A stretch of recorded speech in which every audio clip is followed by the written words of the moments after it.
সুপ্রিয় দর্শকবৃন্দ, আপনারা দেখছেন চট্টগ্রামের ঐতিহাসিক লালদিঘির মাঠে অনুষ্ঠিত জব্বারের বলি খেলা উপলক্ষে আয়োজিত বিশাল এক মেলা। সাধারণত 5 দিন ব্যাপী এই মেলা অনুষ্ঠিত হয়। প্রতি বছর 12ই বৈশাখ 25শে এপ্রিল লালদিঘির মাঠে এই বলি খেলা অনুষ্ঠিত হয়। বলি খেলা উপলক্ষে বিশাল এই মেলার আয়োজন করা হয়।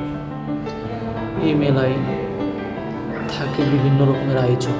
নাগরদোলা, শিশুরা নাগরদোলায় উঠে অত্যন্ত আনন্দিত হয়। এছাড়াও বিনোদনের রয়েছে আরো অনেক ব্যবস্থা।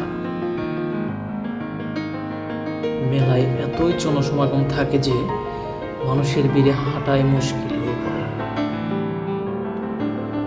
1909 সালে নগরীর বক্সিরহাটের ব্যবসায়ী আব্দুল জব্বার সওদাগর ব্রিটিশ বিরোধী আন্দোলন ও যুব সমাজকে শারীরিক কসরতে উদ্বুদ্ধ করতে এই কুস্তি প্রতিযোগিতার সূচনা করেন।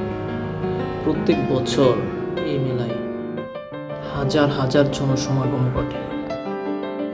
মেলায় এসে শিশুরা যেমন বিভিন্ন রকমের বিনোদন পেয়ে খুশি হন, তেমনি বয়স্কদের জন্য রয়েছে বিভিন্ন রকমের ব্যবস্থা।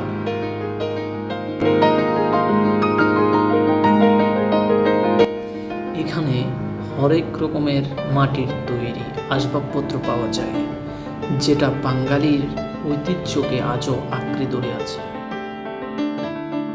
এই মাটির আসবাবপত্রের মধ্যেই শিল্পীর নিখুঁত শিল্পকর্ম ফুটে ওঠে এবং অত্যন্ত কম দামে এই আসবাবপত্র ক্রেতারা কিনতে পারে।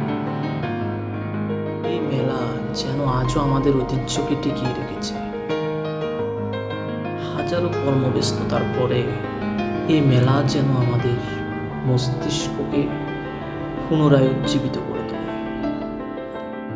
সুপ্রিয় দর্শক, এত সময় ধরে আমাদের সঙ্গে থাকার জন্য আপনাকে আবারও আন্তরিক ধন্যবাদ জানাই। চ্যানেলটি সাবস্ক্রাইব করে আমাদের সঙ্গে থাকুন।